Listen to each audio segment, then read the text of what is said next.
Capítulo 17 del Evangelio según Juan. Conocemos esa oración de Jesús como la oración sacerdotal.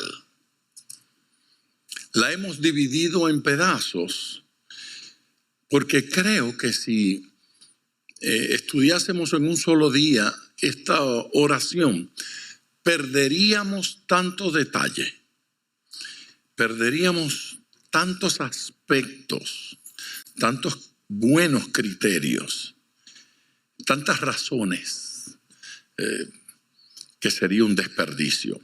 Así es que hoy vamos al versículo 17 de esa oración que está en el capítulo 17. Así es que 17. Esta petición de Jesús es que sean santificados. Jesús va a orar para que sus discípulos sean santificados. Eso cuando menos nos debe enseñar que se puede orar por ser santo. ¿No es cierto? Se puede orar.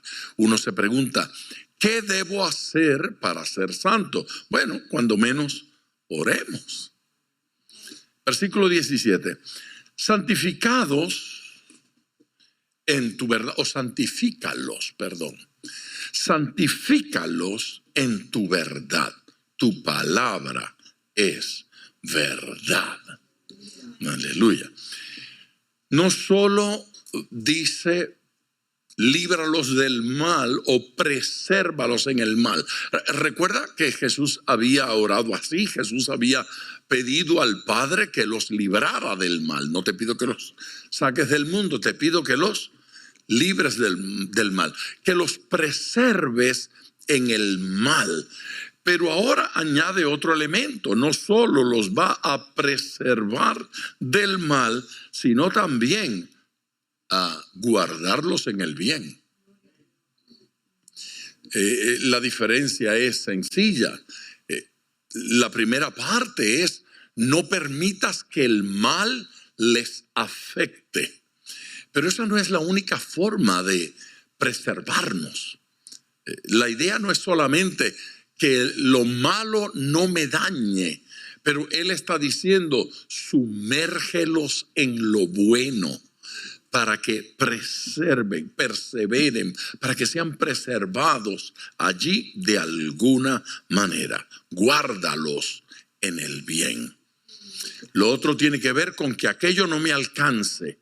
Esto tiene que ver con estar saturado de lo que es el plan de Dios para con nosotros. De lo que es el propósito de Dios para con nosotros. Vaya conmigo, por favor. Primera carta de Pablo a los Tesalonicenses. Capítulo 5, versículo 23. Y el mismo Dios de paz os santifique por completo. ¿Qué debe hacer el Dios de paz? Y el mismo Dios de paz os santifique por completo. Y todo vuestro ser, espíritu, alma y cuerpo, sea guardado irreprensible para la venida del Señor Jesucristo. ¿Qué versículo? ¿No es cierto?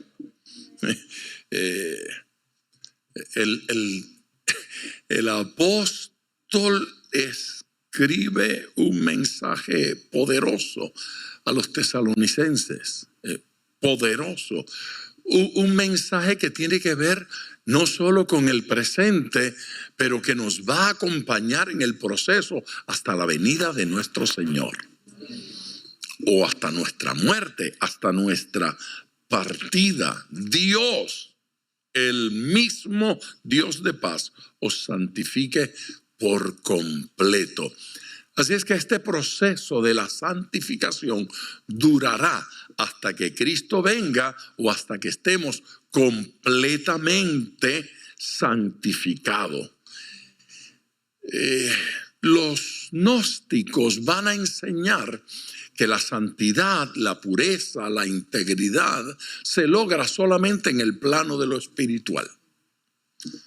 Pero el apóstol Pablo enseña que la santidad en Dios es práctica, que tiene que ver no solamente con nuestro ser espiritual, también tiene que ver con nuestro ser emocional, intelectual y físico.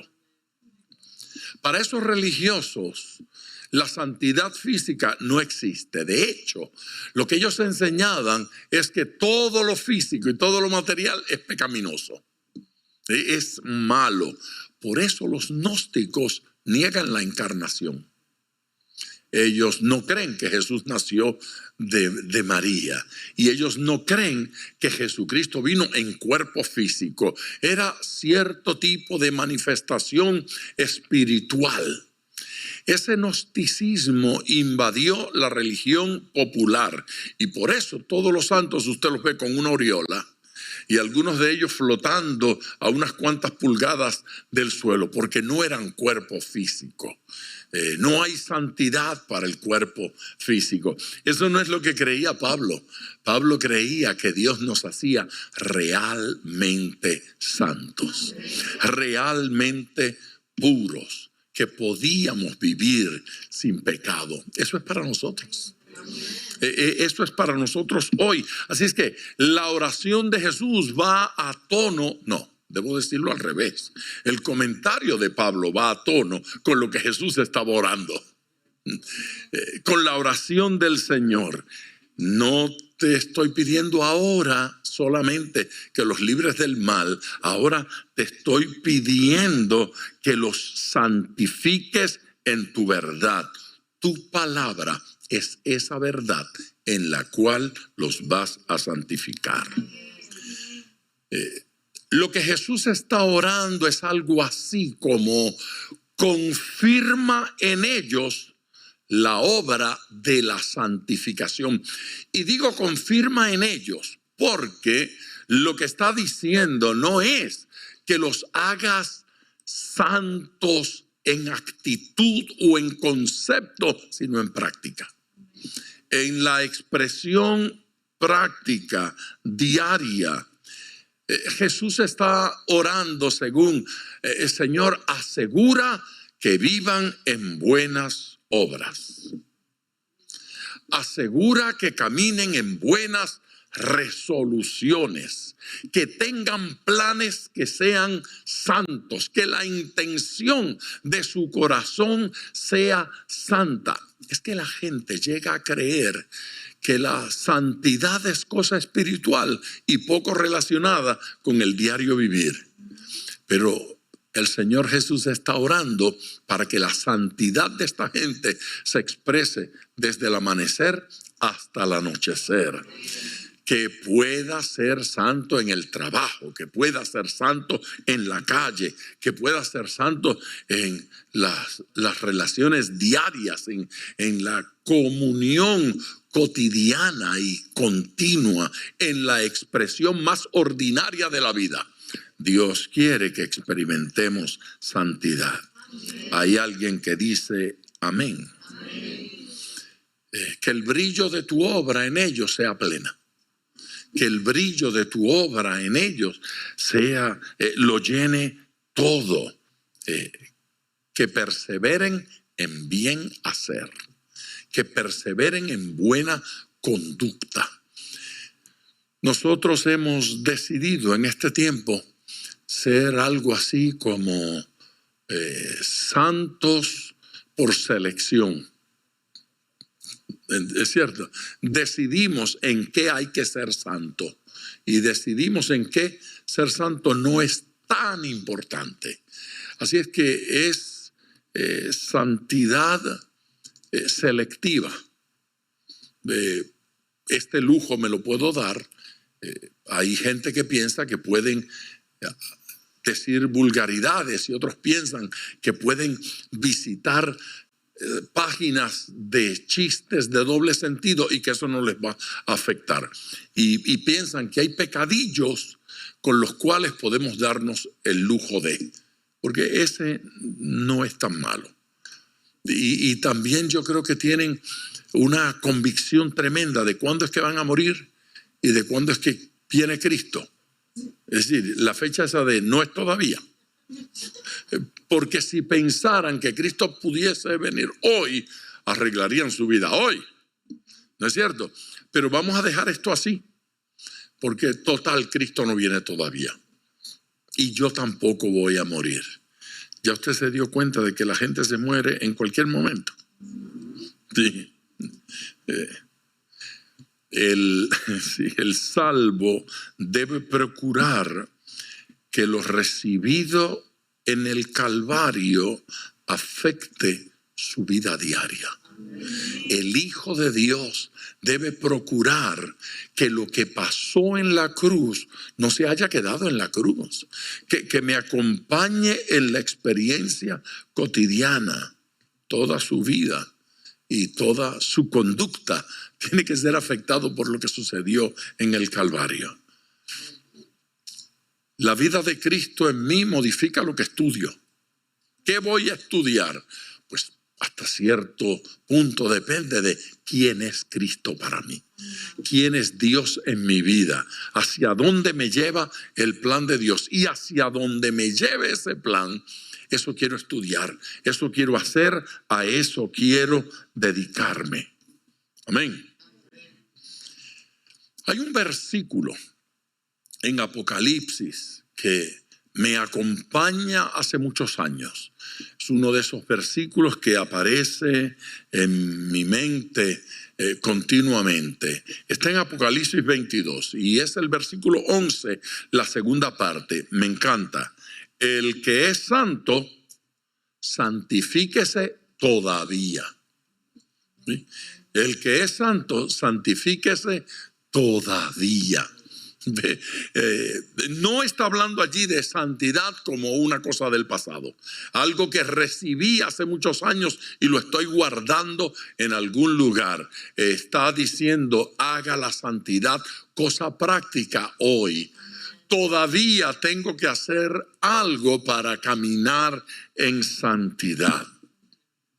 Salvación, perdón de pecados, nuevo nacimiento es cosa del pasado que afecta a mi presente, pero es algo que yo recibí. Un día me convertí. ¿Sí? Un día le entregué mi vida por entero a Jesucristo. Hay gente que tiene cierto compromiso con la iglesia o con la religión o con la comunidad. Pero si usted le pregunta, ¿cuándo te convertiste? Van a contestar cosas como, yo no sé, yo llevo toda la vida en la iglesia. Resulta que en algún momento de nuestra vida hay que decidirse por Cristo. Servirle a Cristo es una decisión personal.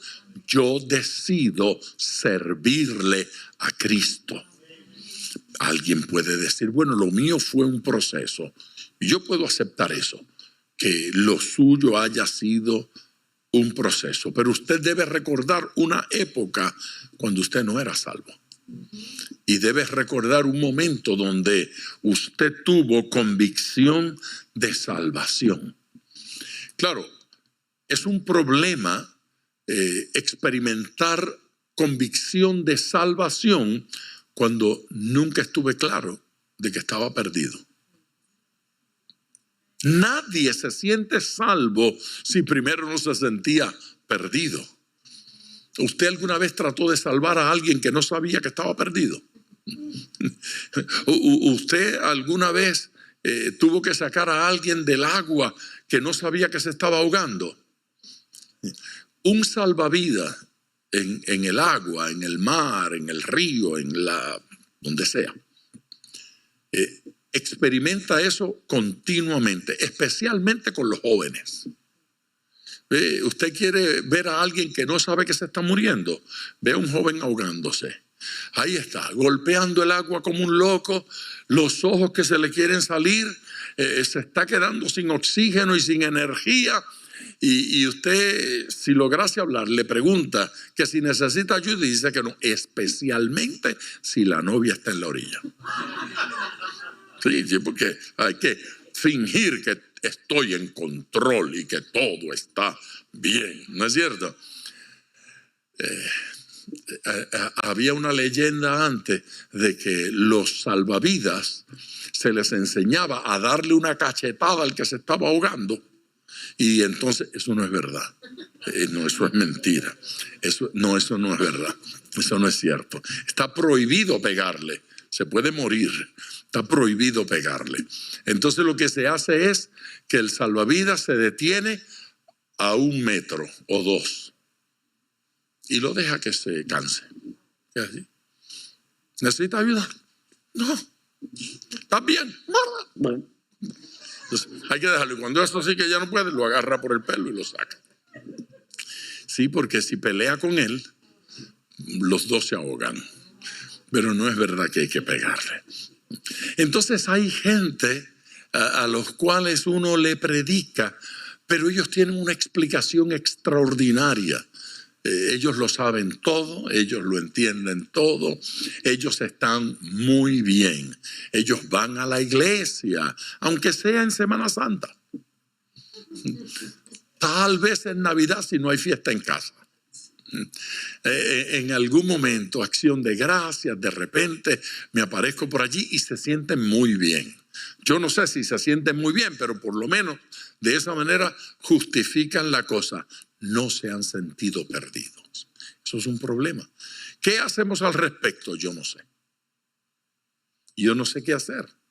Yo no sé qué hacer con una persona a la que le digo, usted necesita a Jesús, y se le nota que lo necesita, pero dice que no.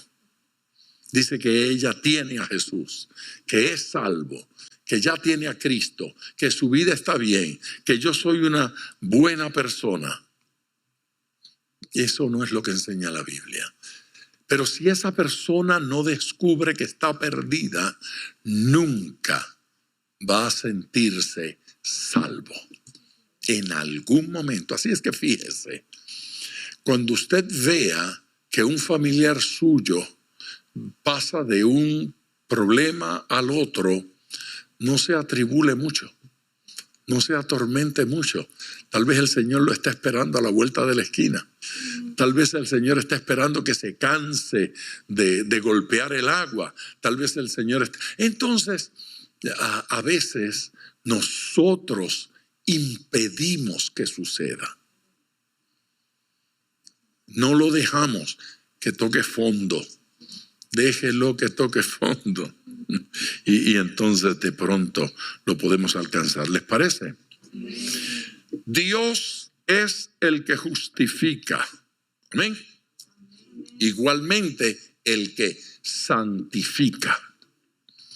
Pero tal vez la justificación tendríamos que verla como un acto que ya ocurrió. La santificación es un acto en proceso. Dios en nosotros está provocando santidad, está provocando cambio. Amén. Vamos al Antiguo Testamento, libro de los Salmos, capítulo 119. Este es un salmo que usted lo conoce muy bien, pero no lo sabe de memoria. Salmo número 119. Mire el versículo número 140. Dígame si lo encontró. Aún estando en el mismo salmo, toma un ratito llegar al versículo, ¿no es cierto? Ok, yo leo el versículo. Sumamente pura es tu palabra. ¿Cómo es la palabra? Sí, pero no es solo pura, es sumamente pura es tu palabra y la ama tu siervo. Y la ama tu siervo, hay que hacerlo con el dedito señalando al corazón, ¿no es cierto? Y la ama tu siervo. No solo el escritor del Salmo, el que le está leyendo. Sumamente pura es tu palabra. ¿Por qué mi énfasis aquí en la palabra? Bueno, porque nuestro versículo dice, santifícalos en tu verdad, tu palabra es verdad. Esa verdad en la que somos santificados no es la verdad de mi criterio. Lo importante no es cómo nosotros creemos que se debe ser santo, es cómo Dios establece en su palabra que se debe ser santo. Nosotros podemos tener criterios donde decimos, bueno, eso no me parece tan malo. A fin de cuentas, ¿cuál es el problema de comerse una frutita de un árbol en el Edén? Eso no me parece tan malo. Pues no sería malo en lo más mínimo, a no ser que Dios no hubiese dicho, no comas de esa fruta. Pero el hecho de que Él diga, no coma de esa fruta, ya lo hace absolutamente malo. Cuando Dios prohíbe algo, eso se llama pecado. Si Dios lo prohibió, es pecado. Entonces la santificación ocurre en su palabra. En su palabra somos santificados. No podemos salir de allí porque no es verdad. Así es que la palabra es pura. Otra vez diga pura. Acrisolada. Su palabra es acrisolada. Su palabra es sin contaminación. ¿Sí? No se le conectan filosofías humanas ni terrenales. La palabra de Dios no necesita eso. La palabra de Dios es íntegra. Sí, es íntegra y tiene que permanecer íntegra. No podemos añadirle otro libro a la Biblia. No podemos. Nosotros tuvimos una oferta hace como 5 años y esto fue muy interesante. Recibimos una llamada para que consideráramos una gran oferta. Era una oferta donde una organización estaba dispuesta a imprimir de la Biblia del pescador cara, la lujosa, estaban dispuestos a imprimir de una vez 250,000 Biblias. En aquel momento, yo ni siquiera sé si ya se habían vendido 250,000 Biblias de ella, y era algo maravilloso. Pero ellos querían añadirle algo a la Biblia. Claro, habíamos ya tenido la experiencia de alguien que quisiera poner un himnario. Eso se acostumbra, añadir el himnario allí y está muy bien. Pero no, estas eran las cartas del apóstol de ellos. Ellos tenían un apóstol que había escrito algunas cosas y querían añadirlo. Y querían que fuera en 2 columnas con capítulos y versículos. Bueno, la idea era clara, era añadirle otro libro a la Biblia para que la Biblia de ellos tuviera 67 libros y no 66. Y nos autorizaban si queríamos utilizar esas cartas en nuestras cadenas de versículos. La Biblia es acrisolada, la Biblia es pura, la Biblia es íntegra y nosotros no podemos permitir que nada le sea añadido a la palabra de Dios. Pero hay que decir algo más, es suficiente. Con ella podemos crecer, madurar, desarrollarnos, aunque no veamos nada más, aunque no tengamos otra revelación, aunque no escuchemos otro sermón. Basta con predicar de ella, basta con enseñar de ella. Ella es suficiente para la transformación de nuestras vidas. En ese mismo Salmo 119, por favor, vaya al versículo 142. Ya vimos el 140, ¿verdad? Salte al 142. Tu justicia es justicia eterna y tu ley, la verdad. No hay nada que negociar.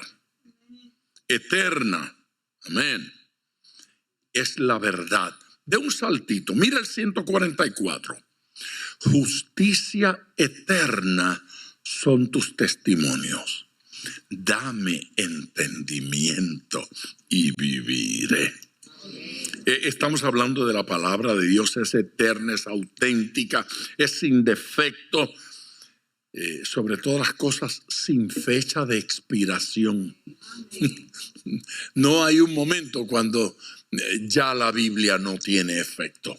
La Biblia tiene un efecto transformador en nuestras vidas siempre. Amén. Siempre. Absolutamente siempre. Nosotros vimos el versículo 9 de ese salmo. No, retroceda. Vaya conmigo. Mire el versículo número 9. Allí hay contenido.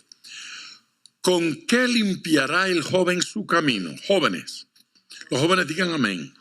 No importa de qué edad usted sea joven. Siempre es joven. O sea, más joven que otro. ¿Con qué limpiará el joven su camino? Con guardar tu palabra. No hay otra forma de limpiar, no hay otra forma de purificarse, no hay otra forma de crecer, no hay otra forma de madurar, no hay otra forma de ser santo, sino guardando la palabra de Dios. En la medida en que decido no guardarla, entonces no voy a crecer. La palabra es medio cotidiano, es medio evidente de la santificación. Si no es en su palabra, la santificación no será práctica y no será eficaz. Hay dos versículos que quiero que miremos en este instante. Ambos están en la primera carta del apóstol Pedro. Vaya al Nuevo Testamento. Primera carta de Pedro. Capítulo 1, y versículo 23. 1:23 de Pedro. Siendo renacidos, no de simiente corruptible, sino de incorruptible por la palabra de Dios que vive y permanece para siempre. Si yo entiendo bien ese versículo, entonces debemos confesar que la palabra de Dios es la semilla que produce nuevo nacimiento. Es la semilla que produce nuevo nacimiento es la palabra de Dios. Sin ella no hay nueva vida. Ella es el germen de vida. La conversión se tiene que fundamentar en el así dice Dios. La conversión no es la decisión mental de voy a cambiar, voy a ser buena gente a partir de ahora. No, eso no es conversión. Es Dios me llamó al arrepentimiento. Yo quiero servirle a Dios. Yo quiero entregar mi vida. La Biblia es la semilla que provoca el nuevo nacimiento. En el capítulo 2 y versículo 2 de la misma carta, desead como niños recién nacidos la leche espiritual no adulterada, para que por ella crezcáis para salvación. A ver, en el versículo 23 dice que la palabra es la semilla del nuevo nacimiento. Ahora nos está diciendo que la palabra es el alimento de la nueva vida. Para el nuevo nacimiento, la palabra es la semilla que la provoca. Para la nueva vida en Cristo, el alimento es la palabra de Dios.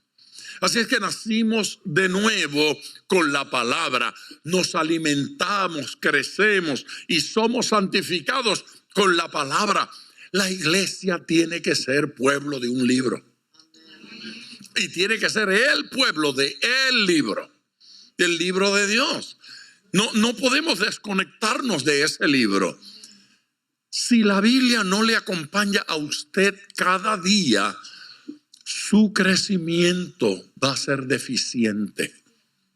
Es necesario que la Biblia nos acompañe cada día. Yo no estoy diciendo que nos acompañe debajo del brazo.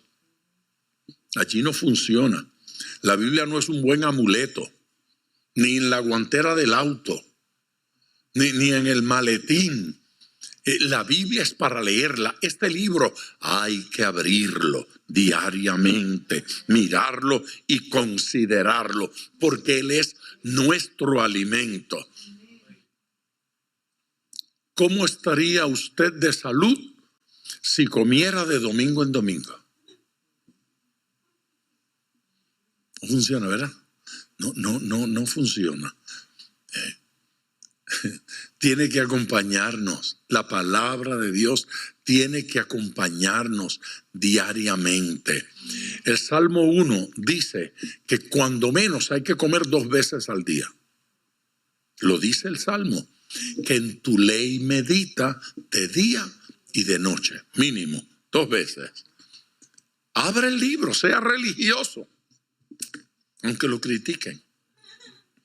Ay, pero usted está en esa cosa, sí. Y esa cosa está en mí. Sí, yo estoy en esa cosa y esa cosa está en mí y no me avergüenzo de esa forma de evangelio. Abra la Biblia, coma en la mañana, coma en la tarde, aliméntese, hace bien. Amén. Así es que ella produce nuevo nacimiento y ella nos alimenta para que crezcamos. Si no, usted no va a crecer. Y si quiere verlo bien, pídale a su esposa que le tome una foto. Una foto verbal.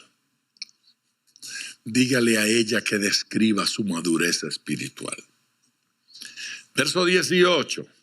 Déjame seguir antes de que se ofendan. Como tú me enviaste al mundo, Jesús está orando, ¿verdad? Como tú, le dice al Padre, como tú me enviaste al mundo, así yo los he enviado al mundo. Jesús está hablando de su misión. Su misión. La misión que él recibió del Padre, como tú me enviaste al mundo.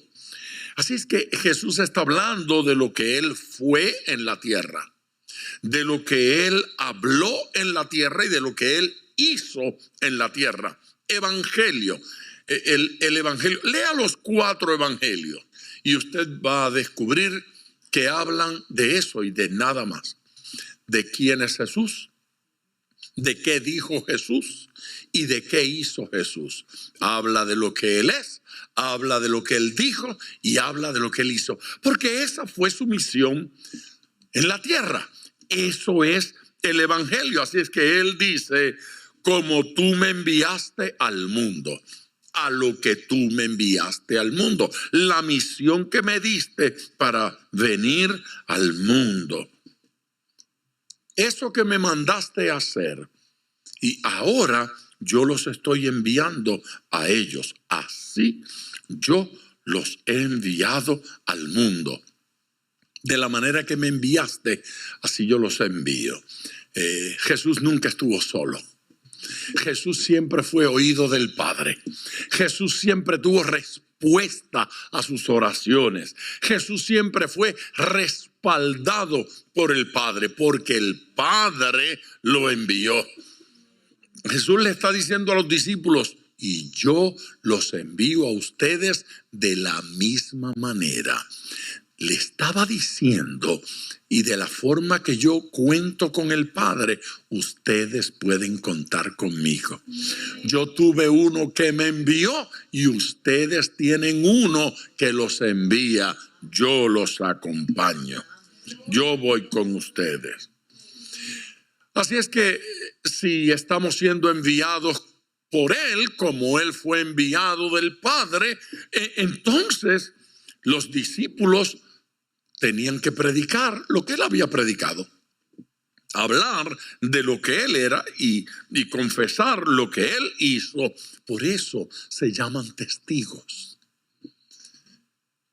Pero es curioso, usted puede salir de aquellos 12 y de aquellos 70, seguir a través del Evangelio y descubrir que a nosotros también nos envió a ser testigos. No somos otra cosa sino testigos. No somos protagonistas, somos testigos. Un testigo no es el que lo hizo, es el que vio. Así es que nosotros no salvamos gente, no sanamos los enfermos, no hacemos milagros. Nosotros somos testigos de que Él sigue salvando gente. Él sigue haciendo milagros. Él sigue manifestándose hoy. No tenemos por qué proyectarnos. Tenemos por qué testificar de Él. Usted debe darle gloria a Dios. Tenemos una misión con Él para la salvación de almas. Así es que hay una afinidad entre el mediador, diga amén, y los ministros enviados. Él es mediador ante el Padre para que nosotros podamos hacer la tarea que nos corresponde. Amén. Hay un versículo en la carta a los Hebreos. Vamos allá. Está un poquito antes de estas de Pedro. Antes de la de Pedro está, la de Santiago. Y antes de la de Santiago está la carta a los Hebreos. Vaya al capítulo 3. Hebreos capítulo 3. Vamos a mirar 2 versículos allí. Dígame que los tiene. El 5 y el 6. Y Moisés a la verdad fue fiel en toda la casa de Dios. ¿Qué fue él? Fiel. Fue fiel. Moisés fue fiel. Ahora, mire cómo lo describe. Como siervo. Subraye siervo. Si se lo permiten en su casa. Subraye siervo. Así es que vuelvo a leer. Y Moisés a la verdad fue fiel en toda la casa de Dios como siervo. Usted no conoce en toda la Biblia un hombre que viera más milagros que Moisés. Ni uno. Es más, ni ningunos 2 profetas juntos vieron los milagros que este señor vio. Este vio más milagros que cualquier otro. Educado allá entre la nobleza. Llamado 40 años en el desierto de preparación, regresa a buscar al pueblo, 40 años más con él.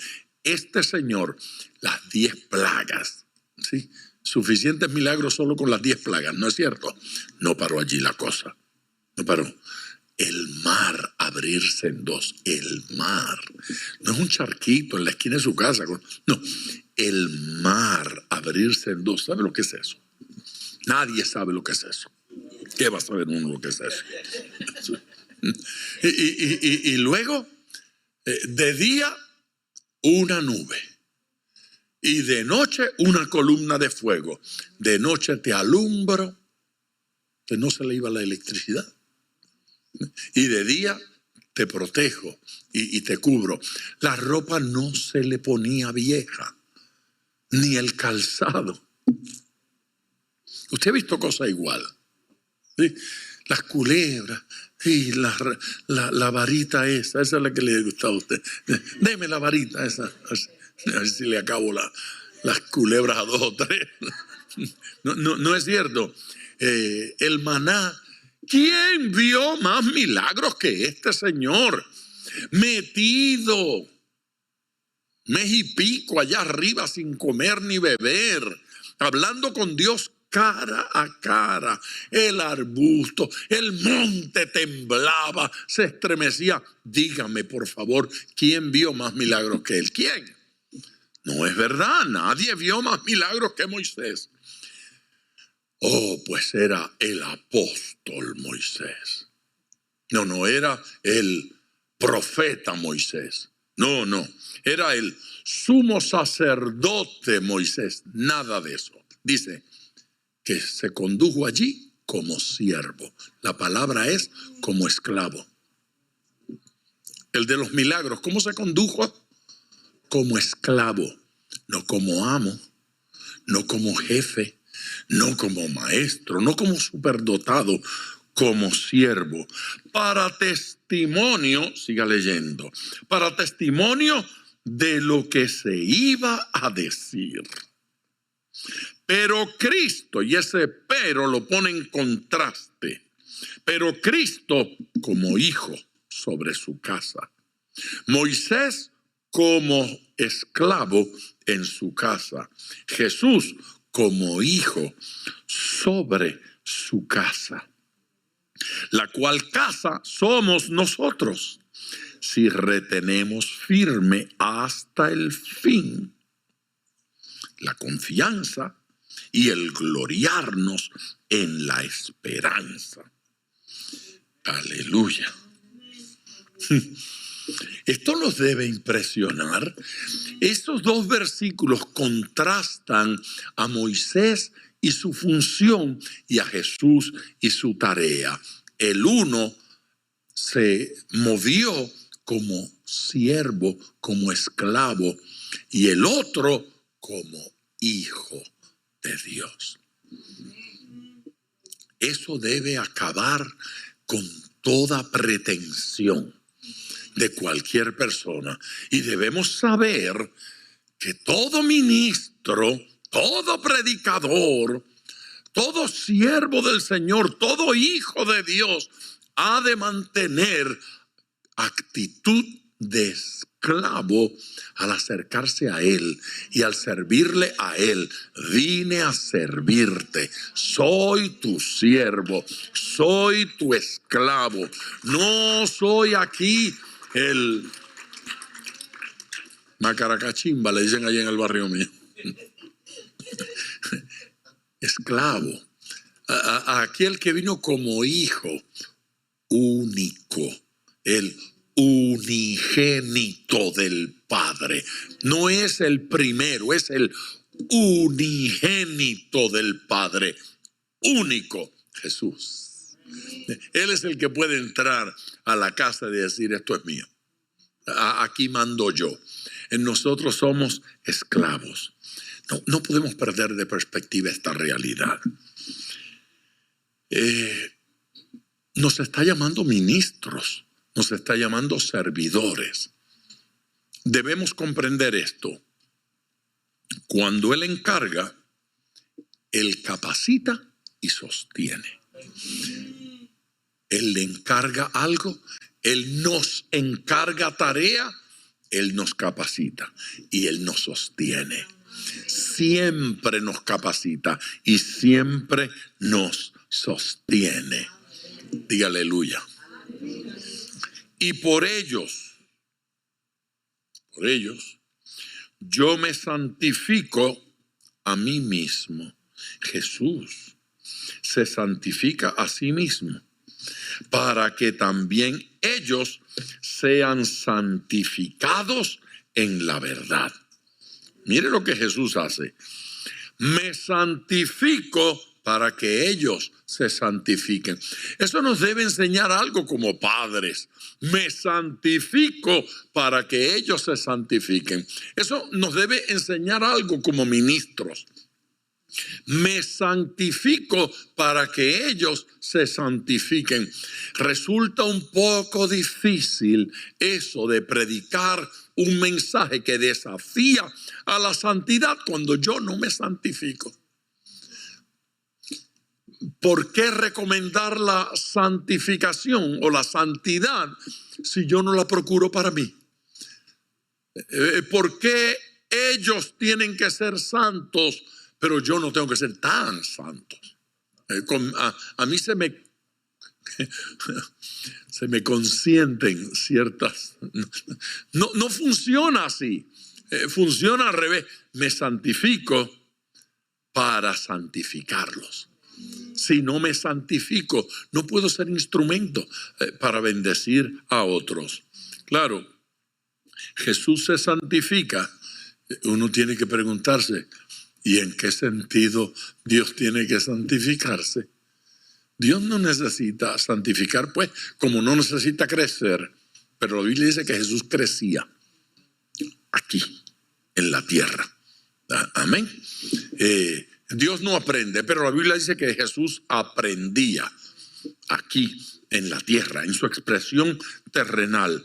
Jesús se santifica no porque tenga falta de perfección, no porque tenga falta de crecimiento espiritual, pero se santifica por nosotros en su tarea salvadora. Viene a la tierra, se aísla de todo, se separa de todo. De lo primero que se separa es de su trono. Él se separa para podernos salvar como hombre aquí en la tierra, como autor de nuestra salvación. Jesucristo lo hace. Jesucristo lo hizo. Volvamos a Hebreos, al capítulo 2. Perdón. En el capítulo 2, el versículo 10, por favor. Hebreos 2, 10. Porque convenía a aquel cuya causa, aquel por cuya causa son todas las cosas y por quien todas las cosas subsisten. ¿Sabe de quién están hablando? Que habiendo de llevar muchos hijos a la gloria, perfeccionase por aflicciones al autor de la salvación de ellos.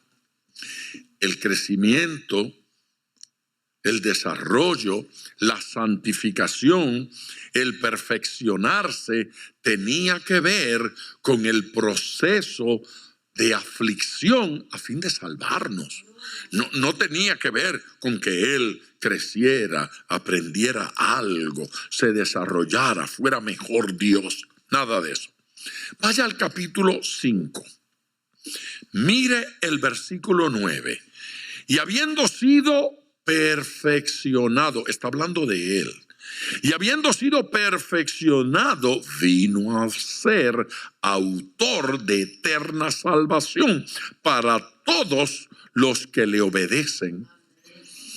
La perfección de él no tiene nada que ver con crecimiento como Dios. Tiene que ver con realizar con precisión la tarea que nos hizo salvos a usted y a mí.